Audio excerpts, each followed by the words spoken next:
Hey everybody, welcome to another edition of Anarchast, your home for anarchy on the internet. I'm super excited and feel kind of stupid. I haven't had him on for so long. I guess I've just been super busy the last 5 years. I lost track of time. I had Doug Casey on. He's one of our first people on Anarchast on episode 9, and we've had about 250 since then. And I just haven't had him on again. I've seen him all over the world. I see him all the time, almost every year at least. Never thought to have him back on. So I got him in Buenos Aires, Argentina, and so glad to have you back on, Doug. Thanks, Jeff, and it is a pleasure. Yeah. So what's going on in the world of anarchy, in your opinion? 5 years ago when we talked, it was still, I've seen so much changes personally. It was still kind of not many people knew about the philosophy of anarchy. People were just catching on to libertarianism a little bit, thanks to Ron Paul, mostly, in my opinion. But it seems to have really just boomed over the last few years, in my opinion. What's your thoughts?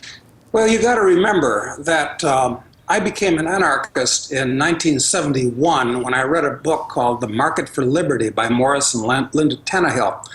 And it's a long story about how I got that book back into print. That's the book that converted me to anarchism. Feel free to tell the story if you want. Well, it is kind of fun. I was on a treasure hunting expedition in, we were about to drive off to the Quito Sueño banks of Colombia. Anyway, the boat got sunk in the Bahamas. Long story. But it was published in a Samizdat edition of only 500 copies, but it changed my life. I was still a libertarian, having advanced to being a libertarian from being an objectivist, and to an objectivist from having been a conservative. So anyway, when my book, Crisis Investing, became the largest selling book of 1980, I had Market for Liberty listed in the back of the book, and thousands of people wrote the Laissez-Faire bookstore in New York. So they put it back into print and asked me to write the foreword. So it was a Back to the Future type of thing, where I get to write the foreword for the book that changed my life, kind of upside down. So anyway, here's talking about libertarianism and anarchism in South America, for instance. Years ago, I met a fishing guide in San Martin de los Andes in Patagonia, and I gave Jorge Truco, a copy of Past Anarchast guest. Because we were always talking about politics and philosophy and so forth.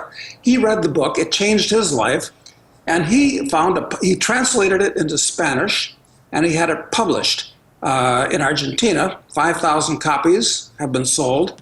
And I'm always meeting anarcho-capitalists down here in Buenos Aires. I mean, it's amazing, because when I became one in 1971, there weren't even any libertarians. Forget about anarcho-capitalists. So the trend is very good. That's the good news. But the bad news is, out of 7 billion chimpanzees in the world, I mean, we're not even a rounding error. So, but it's nice to know there's others out there like us now. Well, I've always, this is an interesting sort of thought or concept. We've traveled a lot. You've traveled even more than me, which not many people have. You've been to, I think, almost 100 more countries than me, which is almost, that's pretty much all of them. What I've noticed is, like, people in many places, they seem to be kind of anarchist. They don't know the philosophy, though. They don't understand it. They're just sort of living their anarchist sort of lives.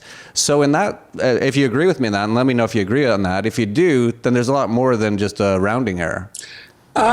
Yeah, it's a question of how people live their lives as opposed to what they intellectually believe. Because they've been programmed to believe over their lifetimes that government is necessary. They've been told that by their teachers and by their parents and by their priests. And everybody says that, and all their friends believe it. Nobody questions it. But when people finally do start questioning it, sometimes, if they have enough guts and enough brain power, they realize that the idea of the state is the biggest scam that's ever been perpetrated on the average person. So there is cause for optimism. That's on the, but on the not so bright side, these idiots, may start something that looks like World War III in the near future. And one thing about people is that we're very tribal. We're like ants. We're like zebras. We're like almost all animals are members of groups. And this is why people support their local sports teams and support their local church and support their local government. They like to be members of a group. So I don't know how we get away from that, because I don't support any of those things. I mean, I support myself and my personal friends, and that's it. And the rest of the world can go to hell. That's really not a very politically correct thing to say, but well, you're not known for saying politically correct things. In fact, you have a book called Politically Incorrect, so people should know that. Yeah, what were you just saying? I had a thought. What was the point you just made at the very end there? About the rest of the world could go to people hell. in groups. People. I know. Well, no, not that point. It will, obviously, because people forget about the second law of thermodynamics, which is a very important law. And it basically says that everything, all systems wind down. It's a law of entropy. So, sure, everything winds down and changes and is replaced by something new. So to me, it's just a matter of good karma to keep promoting anarchy as a philosophy, as a gentle, peaceful, productive philosophy, and try to get rid of this state meme that people have. It's not because I think things are going to change within my lifetime. They certainly won't, or your lifetime. But it's a matter of good karma.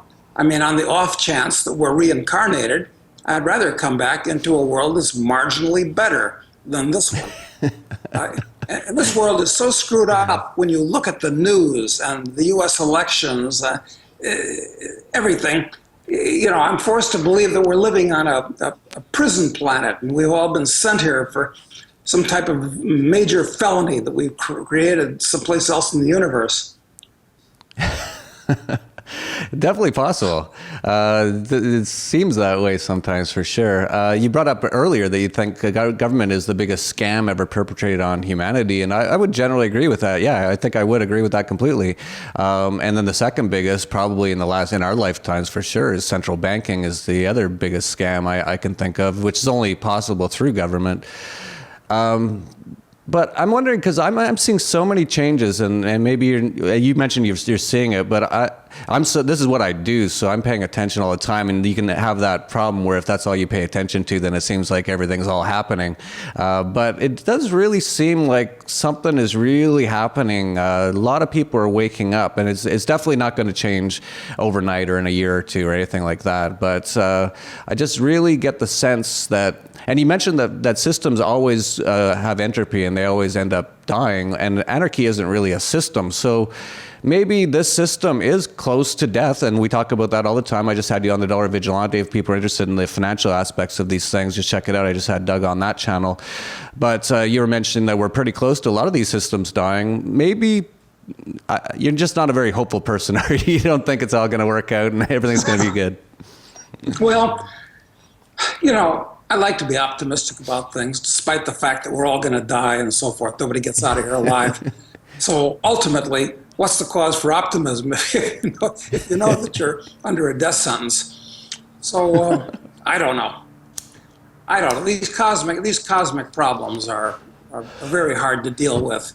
I'm not sure any. In fact, I'm pretty sure that nobody's got the answer. Well, maybe somebody does, but he hasn't told me it yet. No, me either. Maybe we should talk about that. It's a fun topic and very interesting. Just what is going on? What is life? What's your perspective? You just mentioned that you don't know what's going on, but if you had to sort of guess, and is the prison planet sort of a thing your best guess?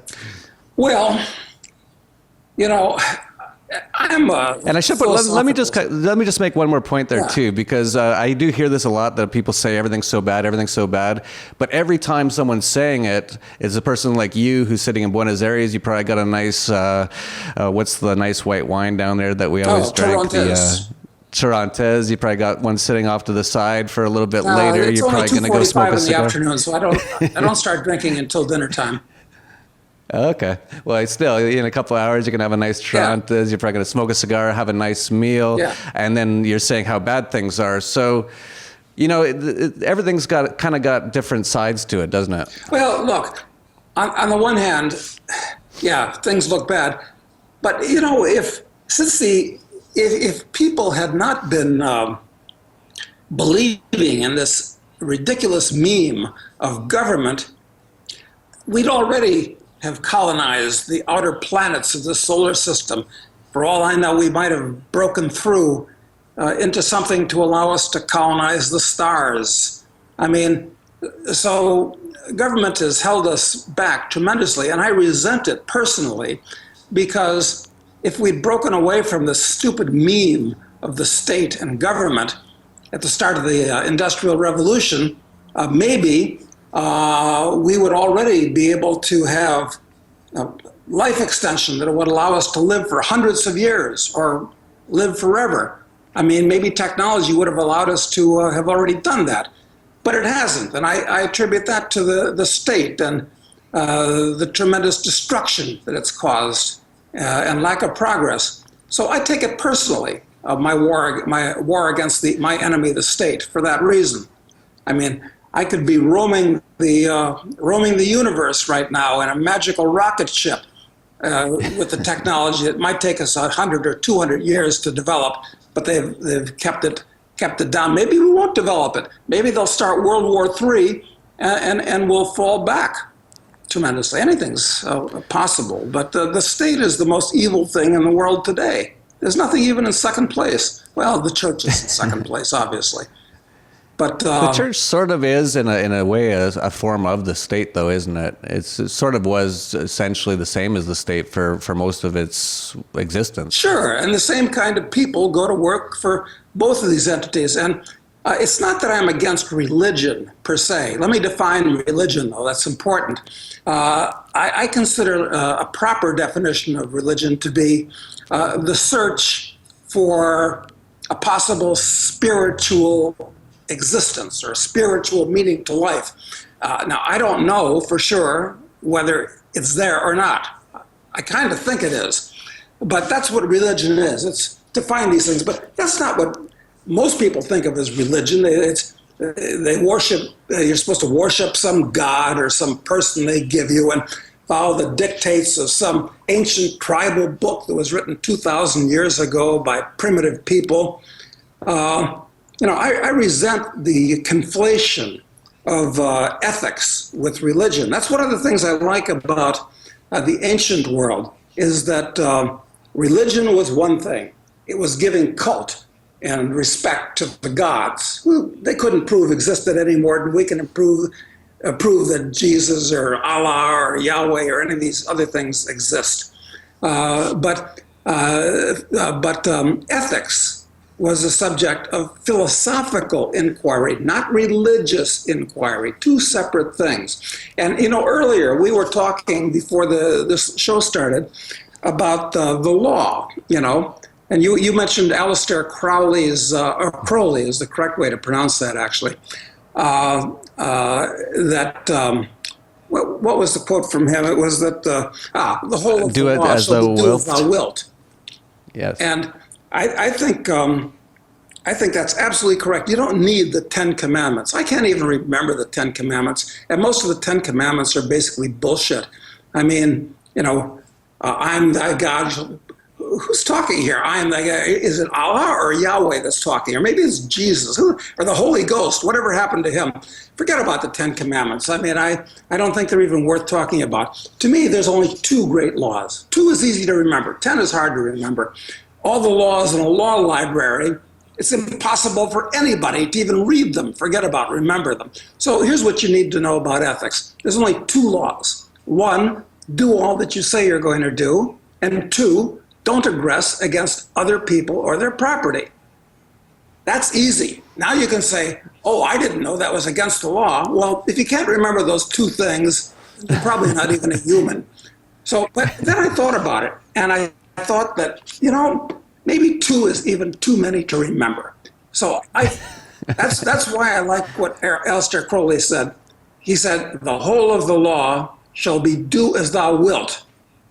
Now think about that. But he forgot something when he said that, which is why people think he was a Satanist. I don't know. Listen, I don't think Satan exists. How the hell do I know if he exists?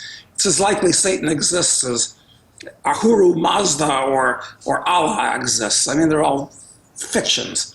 But what Crowley said, the whole of the law shall be do as thou wilt, he should have added something that's ultra important. It should be after that, but be prepared to accept the consequences. So do whatever you want, anything. Go out, just do anything, but be prepared to accept the consequences. And if people thought about that, they'd think twice and they'd analyze their actions before they took them. So that's kind of my whole take on religion and morality in a nutshell, or in one sentence, for that matter. Yeah, no, I find this very fascinating. It's actually, you've known me for quite a while, and I was what I would call agnostic up until about a year or two ago. And if anyone asked me my entire life, what do you think life's about? Do you believe in God? All this kind of stuff. I'd always go, I don't know. I just have no idea. I've never looked into it. I never thought about it. I don't know. I don't think it's possible to know, so I haven't even looked into it.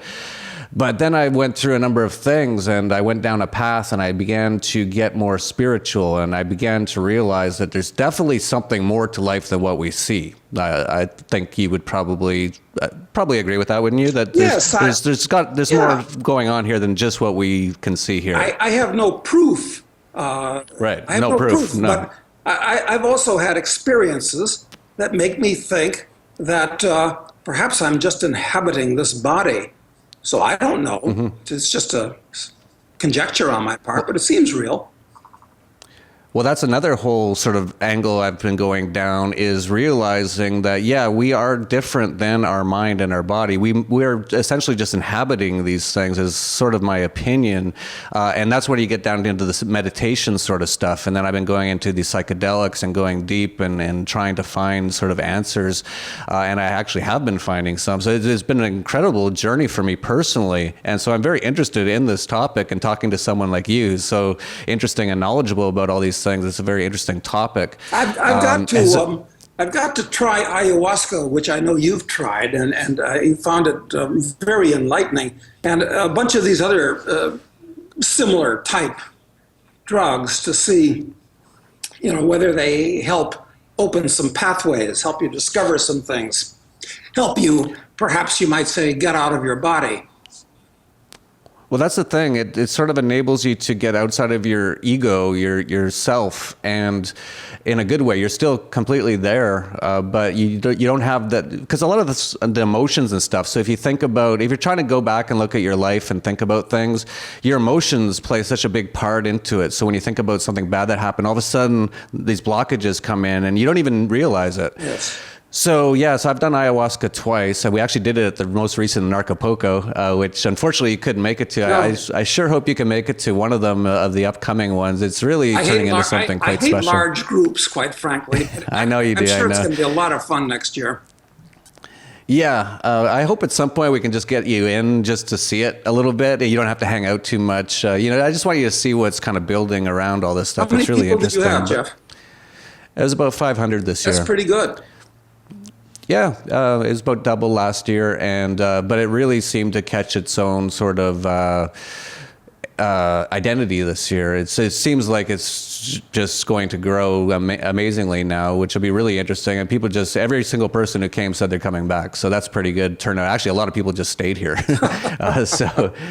So really just interesting. I don't want to talk about that too much, but on the spiritual sort of stuff, we did do the ayahuasca thing at the, and so a lot of anarchists, let's talk about this a little bit about like, what is it about anarchists that makes us, and I know you say that you think it might be we're just genetic deformity or something like that, which I've said in the past, that's totally possible. But it seems like many of the people who are sort of gravitating towards this sort of philosophy or ideology of anarcho-capitalism, anarchism, freedom, these sort of things, and trying to really understand how we should have the world and how it could be a better place. They're very open-minded. They're searching for truth a lot, I've found. And so we actually sold out the ayahuasca ceremony. We had to limit it at 50. You just can't have like hundreds of people all on this psychedelic plant, all in a hotel at the same time. So we had to limit it, but everyone wanted to do it. And from what I heard, almost everyone who did it said it was life-changing, all this kind of stuff. So this stuff is definitely very interesting and powerful. So if you have been considering doing it, you are definitely in the right place, being in South America. I would head into the Ecuador, Colombia, Peru, Brazil, and I would highly recommend it. You probably won't walk away from it right away going, although you could. I've heard a lot of people just say, oh, that changed my life. Everything's changed now. I'm so much happier. Everything's just, I understand so much more now.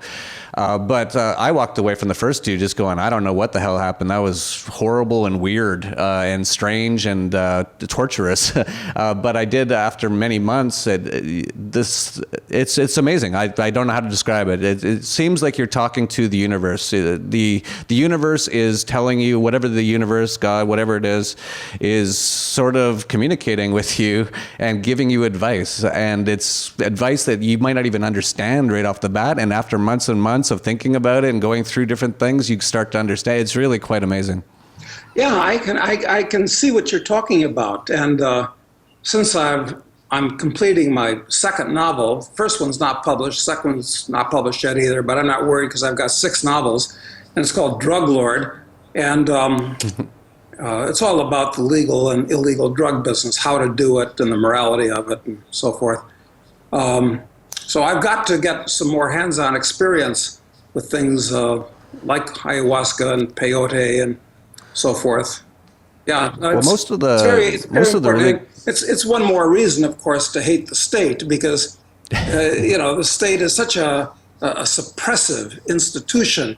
It wants everybody, the people that control the deep state want everybody to be a robot that does what they're told, where they lord it over the rest of us. So, like I told you, like I mentioned in the TDV broadcast, I'm not a violent person, and it doesn't do any good. It would just be personally gratifying to see the entire U.S. government crucified 10 deep along Pennsylvania Avenue from the White House to the Capitol.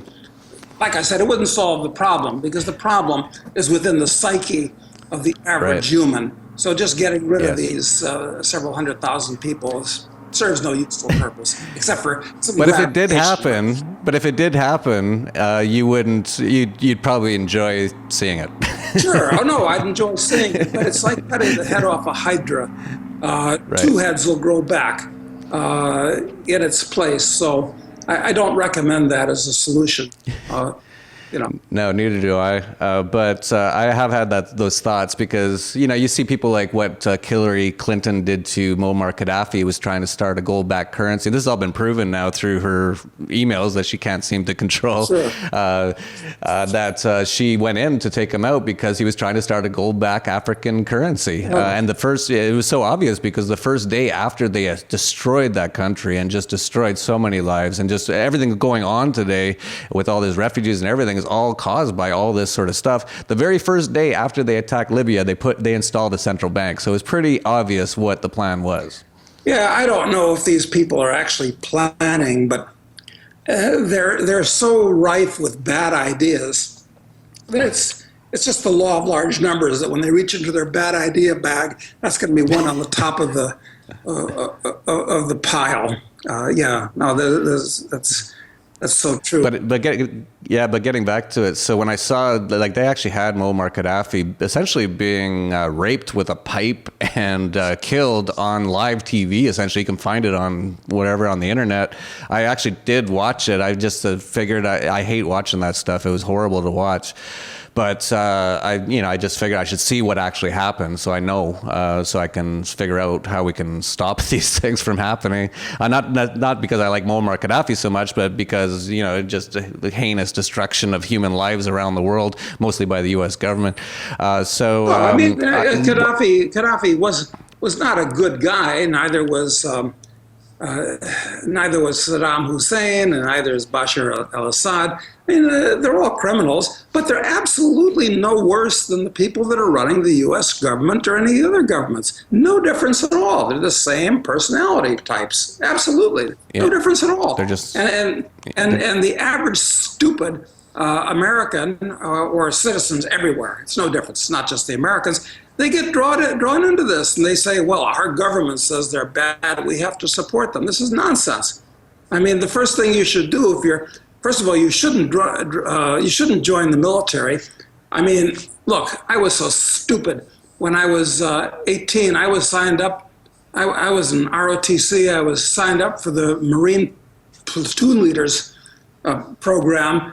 How idiotic can you be right in the middle of the Vietnam War to sign up for that? Well, fortunately, I didn't go in. But now, not only do I not support our troops emphatically, but really, an intelligent member of the Army or Marines will shoot his officer because his biggest danger is not the enemy, who's just some poor slob that he's told to kill. The big danger is his officer. And the higher up the feed chain among the officers, the more dangerous and incompetent they are. So the whole world is upside down.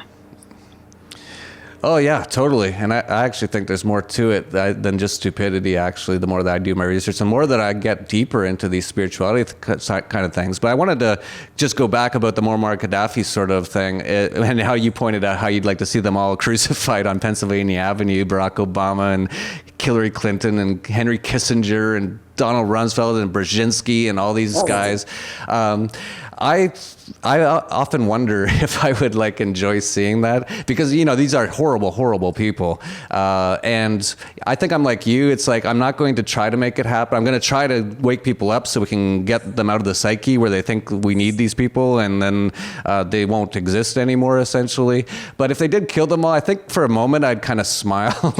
Just for a moment. No, I would too, but I wouldn't cheer like they did for Osama bin Laden when they said they got him and they killed him and all the Americans, USA, USA. I wouldn't be partying over it or anything, but I think I'd have just a moment of happiness. Well, there was a black guy, a soldier, that watched Saddam Hussein hung, and apparently Saddam died like a man. So this guy was quoted. He said, "Yeah, man, he was gangsta," which is a very high compliment coming from from that guy's point of view.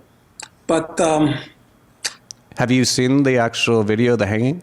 No, I haven't seen it. Is it available someplace? Everything's on the internet. Yeah, you can find it. I watched that too because I wanted to see, first of all, if it really did happen because, most of the propaganda, it really did happen unless he was a double, which is totally possible. But he did really. He took it like a man, and I just don't think if they put up Hillary Clinton or Barack Obama and put the noose around their neck, they would have acted the same way. No, they'd whine and squeal like little girls. Yeah. Disgusting. So aside from all that sort of stuff, let's talk about what's happening in the real world today. Some real world sort of issues. What's really going on? Because there's so much change going on. We're close to World War III, as you pointed out, in the Middle East. You're in Argentina right now. They just had a major governmental change. I want to hear about that. The U.S. government's going to be collapsing in the next few years. Europe's on the verge of collapse. Let's just talk about all those sort of things. There's a lot going on, isn't there? Well, starting out with the U.S. because it's more important, although not to me because I'm in Argentina, but on a world scale it is. It's that I don't support any political person, nor do I support Donald Trump, who says a lot of stupid things. But the good thing about Donald Trump, and I'm not going to vote incidentally, I don't believe in that for many reasons, but I hope that Trump wins. They'll probably assassinate him if he does. But because he's not a member of the deep state, which is to say the establishment that all these creatures that live within the Beltway and feed each other back and forth and so forth. He's out of that loop.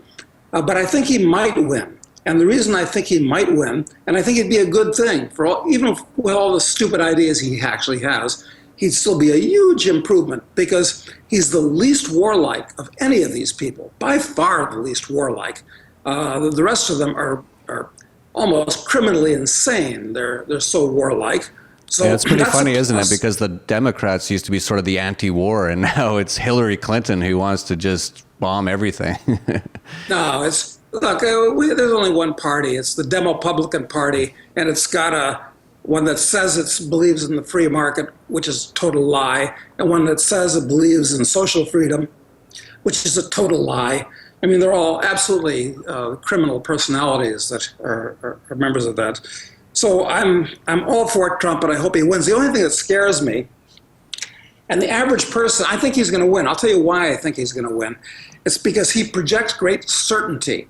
And if by the time the elections take place in November, we're in the middle of a gigantic worldwide economic shitstorm, the biggest thing for about forever, people are going to want somebody that projects certainty and somebody that's obviously not part of what came before, so that rules out these other people, and somebody that's shown some competence in making money. So with all of Trump's faults, I think he'll win. But on the other hand, any kind of a revolution is dangerous, because it's like when Louis XVI was overthrown in 1789. I would have been all for it in France. But then it got worse. They got Robespierre, and then they got Napoleon. And when Nicholas II was overthrown in Russia in 1917, I would have been all for it, except it got worse, because then they got Lenin, and then they got Stalin. So that's the way these things usually happen. You have a radical change, and people want stability, and they want somebody to tell them what. It usually gets worse. So Trump is also the only one that's not a religious fanatic. Well, Hillary's not either, of course, but among the Republicans. So I'm all for it. But then if you just let me segue to Argentina, I was so surprised that Macri won down here. I thought that the Kirchnerites, it's fantastic. I mean, Macri is like he's like a middle-of-the-road Republican, okay? That's where he would fit in. I mean, he could pass for, in the U.S., as a middle-of-the-road, which is not good. But compared to these active criminals, which were running the government before, I mean, like Christina personally stole about $10 billion, they estimate. This is big money in anybody's league. So Macri has already fired about 50 or 60,000 government employees. We call them ñochis down here, because they're like those little dough things that just sit there and don't do anything. He's rolled back the export duties on agricultural commodities.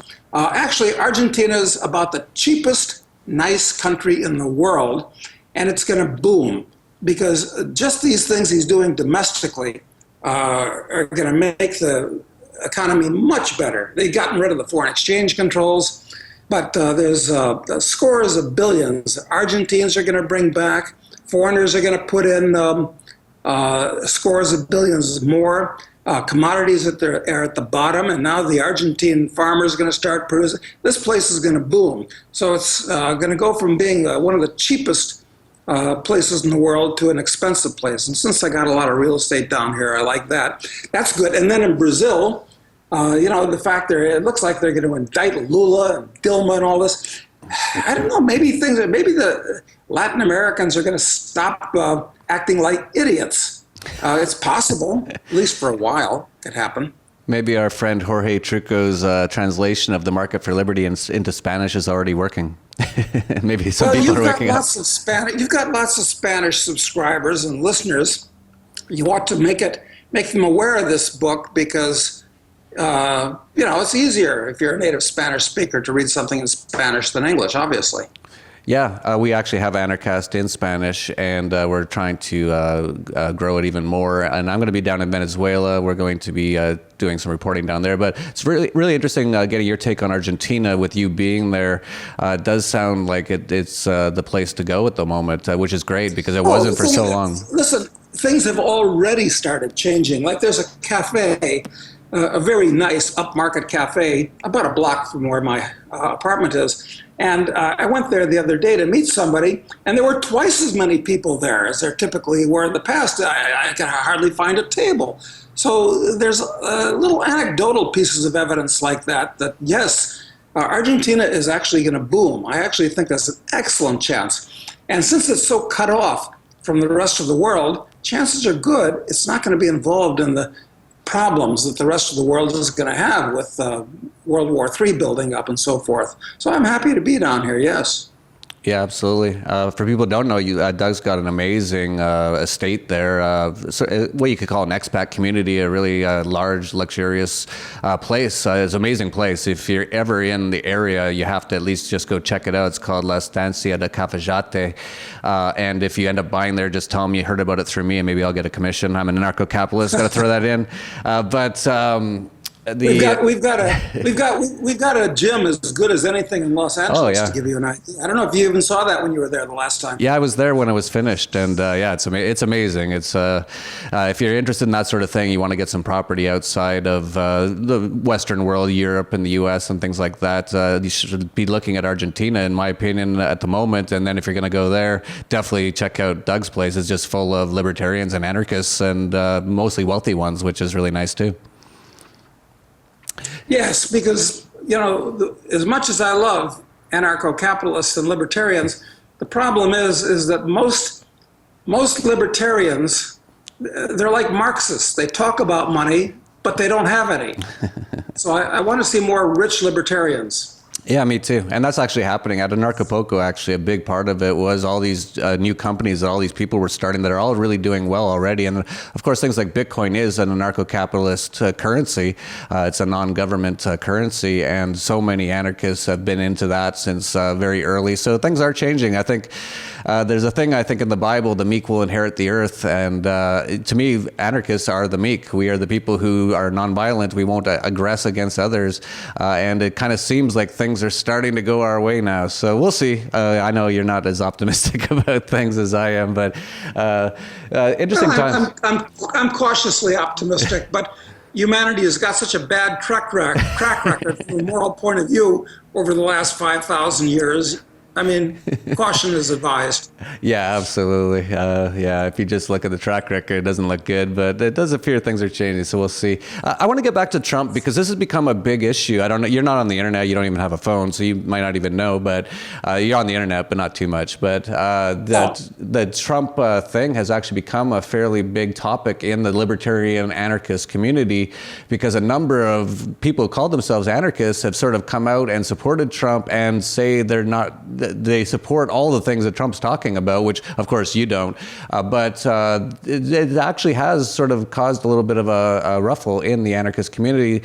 So it's interesting to hear your take that you think it would be, if he was elected, it would be better than what we currently have. Definitely, because he's going to break the rice bowl, hopefully, of the deep state people. That would be wonderful. And he's going to be much less warlike than anybody else out there, which is wonderful. Because he's been in business, he might actually fire a lot of people. I doubt if he'll actually abolish any departments, and you have to abolish them. Otherwise, they always grow back like cancer. But listen, I'll take what I can get. And if you can cut them back considerably, that's good. But no, it'll be a disaster. I mean, just less of a disaster than anybody else that could be in office. So I hope he's elected, yes. Yeah, it will be interesting. I personally think he won't. I think, although you did bring up a good point, if the economy's so bad that maybe this strong, confident man that a lot of people see him as might be what people want. But I think they're going to rig it. They rig a lot of these things. They rigged the Bush-Gore in 2000. And I think they're probably going to rig, and they rigged it to get rid of Ron Paul. And I think they'll probably rig it to get Hillary in. But if he does get in, it will be interesting. I think you're right. He's different. I'll give you another possible prediction, is that if Hillary's indicted, let's say that there's actually somebody in the FBI who's not corrupt, and they push through an indictment on her and she can't run, well, maybe they'll go for Bernie, who is getting a lot of traction. But maybe otherwise, especially if we're in the middle of a crisis, they'll go for a general. They'll pick a left-wing general. And if there's a brokered convention among the Republicans, since the Americans love their damn military, the Republicans might pick a right-wing general. And then you got the worst of all possible worlds, because these generals are really nothing but brain-dead bureaucrats. So the worst possible choice. I mean, the military has degraded so far since even the days of Eisenhower that I think I wouldn't rule that out as a possibility. Yeah, anything could happen. We're headed into uncharted territory here right now. It's interesting to watch. And, Yeah, we are. We are. And like you, I'm hoping to watch a lot of it on TV and not be right in the middle of it. It's going to be chaotic and crazy, but also lots of opportunities as well, as you always do. I know you're in Argentina there right now, and you're probably investing there. I know you invest in the gold mining stocks and things like that, as I am as well. And I know you're going to Zimbabwe in a couple of weeks. I'm going to Venezuela, so you're going to go see what it's like after hyperinflation, but it's still totally screwed up. And I'm going to go see what it's like, which you've seen in the past many times, what it's like during the hyperinflation. This will be my first hyperinflation trip. Yeah, the only problem with these places, and since my knees are totally shot at this point, I can't run anymore, which is a problem. But trouble with these places is that there are a lot of people that feel like they don't have anything left to lose because they've already lost everything. They're hungry, they're pissed off. So it's actually much more dangerous than walking down the street in New York City. I mean, it is, just as a factual matter. Not to say it's actually really dangerous. It may or may not be, but just keep that in mind. I'm going to keep that in mind, that when people get desperate, sometimes they get crazy because they want to survive, and they'll steal or kill or do whatever they have to do. Yeah, I might end up running down the street. I'm going with Luke Rudowski of We Are Change, I think. I might end up running down the street with somebody who's really poor and starving and really just wants to get something. So yeah, it'd be interesting to see. It's my first hyperinflation experience. So yeah, it's too bad. It's too bad in a way we don't live in the days before World War II, because before World War II, you could carry a sidearm with you anywhere in the world, basically. And nobody thought twice about it or asked about it. And even in the United States, you could carry, as a teenager, I used to fly between Washington and New York to go hunting. And I put my pistol and my rifle in the overhead compartment, and I'm a 17-year-old kid. Nobody thought twice about it. Nobody thought twice. So things have changed. Yeah, the good old days. I can only dream of that. I've grown up in well, it wasn't even for me too bad. I'm talking like an old guy now too, but I remember the 70s, the 80s. We just did whatever. No one cared too much. And now you can't, if your kids are outside and you're not watching them, the what do they call it? Child Protective Services comes and steals your kid and puts them into a rapist family and destroys the family. True. And you probably got some people that are contemplating going to college. I would strongly advise any listener to forget about going to college or university. The only excuse for going is because if you want to learn a formal science, chemistry, physics, mathematics, this type of thing, but any other reason, or learn doctoring perhaps. But otherwise, forget about it. It's a total misallocation of 4 years of your life and hundreds of thousands of dollars of money. So you can use that time, the best years of your life, much more productively. I promise you. You'll be hanging out with more interesting and better people if you just take some money and put on a backpack and hitchhike around the world. You'll learn more, you'll earn more, you'll get laid more. Everything is going to be better. Do not go to college. Absolutely. Kids, stay out of school. And plus, all that stuff's for free on the internet anyway. I don't get why anyone would pay anyone to go learn that stuff. Of course, if you want to learn things, you go to college, all you're going to do is drink too much. Forget about it. It's insane. Everybody thinks you have to go to college. At our shop, if somebody's been to college, or God forbid, graduate school, I ask them, what's the matter with you? Are you thinking clearly? Do you have an excuse? It's crazy. Yeah, I'm basically the same way. I actually have had many companies and hundreds of employees over my lifetime, and I've never looked at a resume. I just meet with a person and see what they're like, and if I like them, then they're hired. And I've never asked, what's your education? It's like, well, let's just talk and see what you know. I don't need to see a piece of paper. It doesn't make any sense. I know. All it proves is that you were stupid, you had no idea of financial management, and you've had your head filled with all kinds of incorrect ideas. Absolutely. I know your past. You used to tell me that you used to just hop on the back of a train sometimes for fun and just see where it led you. Is that true? You never told me the full story. Yes, it is. I've done that. I've done that twice. Gotten on a train in Colorado, and one time I rode the rails to Portland, Oregon, and the other time to Sacramento, California. It took 3 days, and stay overnight in the rail yards or in a mission or this type of thing. And you see things and you meet people that, frankly, you didn't think they existed outside of novels.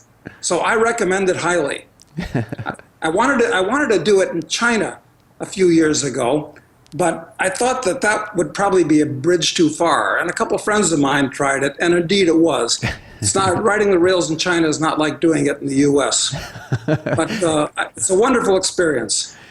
Yeah, I've been to China, and I actually was between Shenzhen and Guangzhou, and somehow I ended up in the middle of nowhere. I forget how, and I needed to find a train. Oh, I was looking for the train to get to Guangzhou, I believe, and I spoke a little bit of Cantonese, but no Mandarin, and around there a lot of people were Mandarin, and I didn't know the word for train, and so I was just doing the choo choo, and they didn't get that either. Like, there was just no way to communicate, so it'd be a lot harder for sure. But you could just go on the internet, learn some Chinese in a couple of weeks, and you could probably figure it out.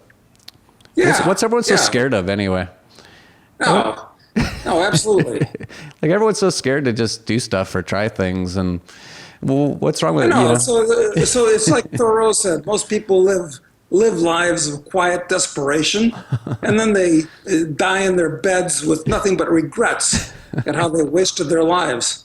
And if they're reincarnated, they'll probably come back as a cockroach to punish them for having been so profligate with their current life. So, we're on the same page totally, Jeff. Yeah, well, you definitely, I don't think, from what I know of you, you're going to end up with a lot of regrets on your deathbed. And I don't have any right now, so unless I gain some in the meantime, I don't have any. So we've taken up a ton of... If I check out, I'd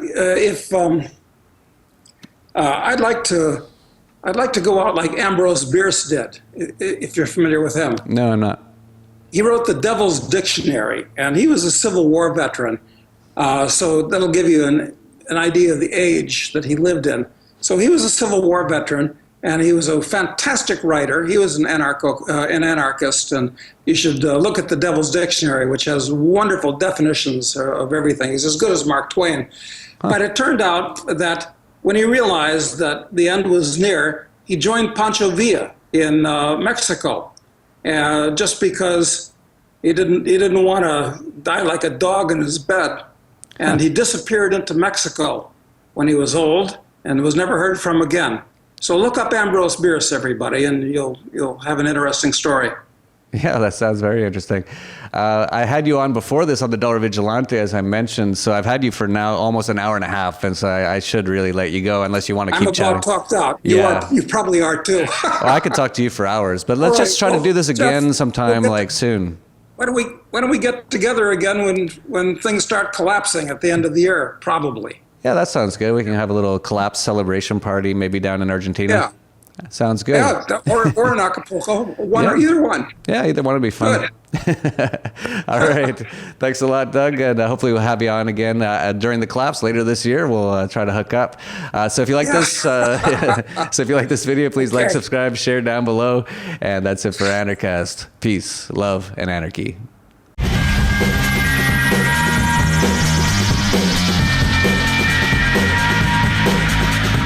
Yeah, that'd be nice. I mean, it's like in life when you are supposed to go to this next level and you're stuck in this level, you suffer. And I feel like with technology, human beings are going to go to this next place. It's just a matter of time, but we're going to need a bull market and freedom, and that means all these people that you call slaves, they're going to have to be on your side. Where almost the entire country, the United States, had, resonated with that one police brutality act, and it was, caused riots in Los Angeles for quite a few days. And so nowadays it's very rare that a police brutality act like that. I mean, Rodney King wasn't even killed, you know, he was still alive. I mean, he was beaten very badly, don't get me wrong, but so yeah, it's hard to tell, it's hard to really distinguish, but I feel like there has been a shift in continuity since 2001 and 9/11, and I think we do see it more now because they have brought out more of the militarization, and they have been way more heavy-handed with the protesters, anybody trying to express their First Amendment rights. So I mean, it's clear that there is an escalation. From Acapulco, Mexico, this is Anarchast.